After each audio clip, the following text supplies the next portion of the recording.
Со свирежи и транспаренти, носејќи ги фотографиите на своите деца во рацете, роднините на загинатите во пожарот во Кочани денеска маршира од паркот на Револуцијата до полицијата и обвинителството. Полициски возила го чуваа пристапот до станицата, а опозицијската СДСМ денеска со низа прашања за текот на истрагата, која е веќе затворена. Ова е веста на денот, еве што друго ќе гледате. Арцовска ги донесе доказите во обвинителството за дивоградбите во Чаир. Дојде со документ за 1, а најаве уште 150 предмети. Тој доказ не знам дали ќе успее да го обезбеди јавното обвинителство и останатите институции, затоа што тој успел за неполни 24 часа да го поништи во катастерот.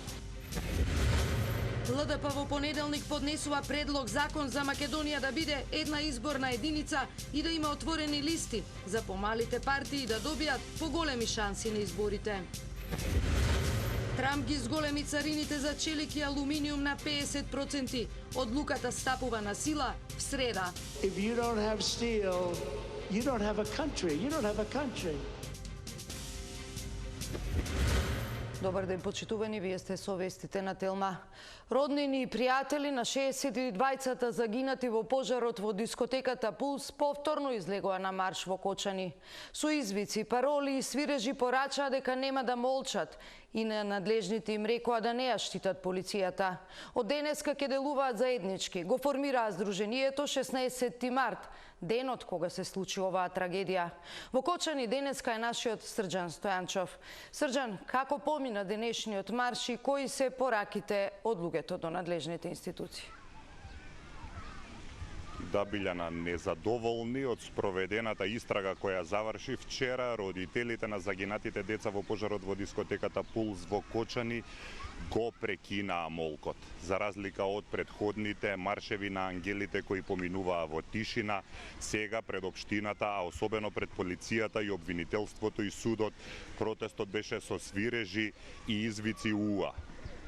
Родителите не се задоволни од истрагата и сметаат дека не се опфатени сите виновници за несреќата пред 2,5 месеци во која загинаа 62 млади луѓе, меѓу нив и деца, а повеќе од 200 беа повредени. Пред полициската станица дојдоа и им порачаа на полицајците да не ги штитат своите колеги затоа што и тие се виновни.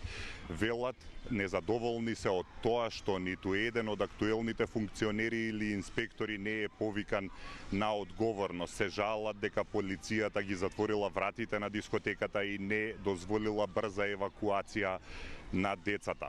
Предлагам овде да ги чуеме нивните изјави.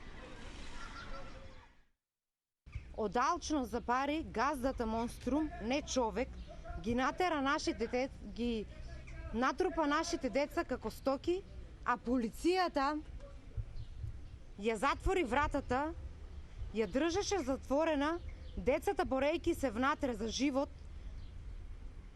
и трчајки кон вратата, тие мислеа дека бегаат поради контрола. Тие што најмногу требаше да ги заштитат се најголемите виновници. Полицијата, инспекторите, газдата и обезбедувањето. Сите тие. И сега што? Слободни, со исправени глави,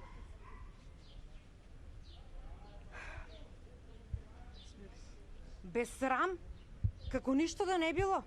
Но не, ние нема. Ние не сме наивни, ни глупови, ни не забораваме. Изјавивте дека истрагата е завршена и од 73 осумничени за инволвираноста во пожарот во дискотеката Пулс останаа 46 осумничени. И тоа повеќе од тие кои треба да одговараат не се ни повикани на распит, ниту пак се водат за осумничени. Затоа уште еднаш апелираме до вас. Мора да ги следите доказите без разлика до каде и до кого ќе ве доведат. Вистинските виновници мора да бидат откриени и да одговараат без разлика за кого се работи. Бараме неселективна правда.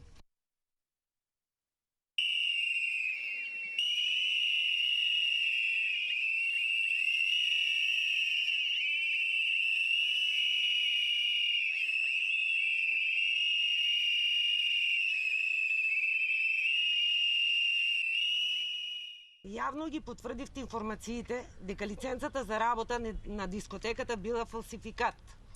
Премиерот ја покажа лиценцата и вели дека тој фалсификат е за кабаре издадена на 13 март 2024 година. Но тука имаме и друг многу битен момент. Како може цела година правното лице ДПТУ МММ Кафе Доел Кочани, тоест диско клубот Пулс, да работи со фалсификувана лиценца? МВР директно имаат правна одговорност за овој случај. Од тука сметаме дека смената на командирите и началниците на СВР и ОВР не е доволна и е потребно да се изврши темелно распит, увид и одговорност на сите службени лица кои се инволвирани во случајот. Да ве подсетиме, и самиот министер за внатрешни работи Тошковски изјави дека објектот Пулс во кој се случи несреќата бил регистриран за лесна индустрија и така работел 15 години. Ова значи дека така функционирал во време на повеќе влади, министри, градоначалници, директори на инспекторати од кобниот ден 16.3.2025 година па наназад од неговото отварање 2012 година. Родителите на настраданите соопштија дека формирале граѓанско здружение 16 март ќе отворат Facebook страница на која што ќе објават целата правна аргументација за тоа кој се е одговорен. Велат дека има одговорности во актуелното раководство, во Министерството за економија, во Пазарниот инспекторат и во други институции кои требало да постапуваат, а не постапиле. Инаку по протестот, роднините и родителите на загинатите заминаа на гробишта, на гробовите на своите најмили да запалат свеќа. Не поканија или не повикаа и ние да дојдеме таму, снимивме неколку инсерти, не знам дали се стигнати во телевизијата, велат покажете слободно каде почиваат нашите деца, а власта сака да ги скрие одговорните. Повторувам, тие велат дека не се сите одговорни повикани опфатени со истрагата. Инаку обвинителството вчера ја заврши истрагата за пожарот во Кочани во кој настрадаа 62 луѓе. Опфатени се, односно осомничени се 60 на луѓе, меѓу кои и актуелни и поранешни функционери. Како одговор на пораките на родителите дека не се опфатени сите осомничени, од обвинителството порачуваат дека истрагата во секој момент може да биде проширена и да бидат и други луѓе повикани на одговорност. Како интересен момент од денешниот протест, за разлика од предходните, пред полициската станица немаше паркирано возила. Денеска пред полициската станица имаше паркирано возила за да им отежнат на роднините на загинатите да пристапат пред полициската станица.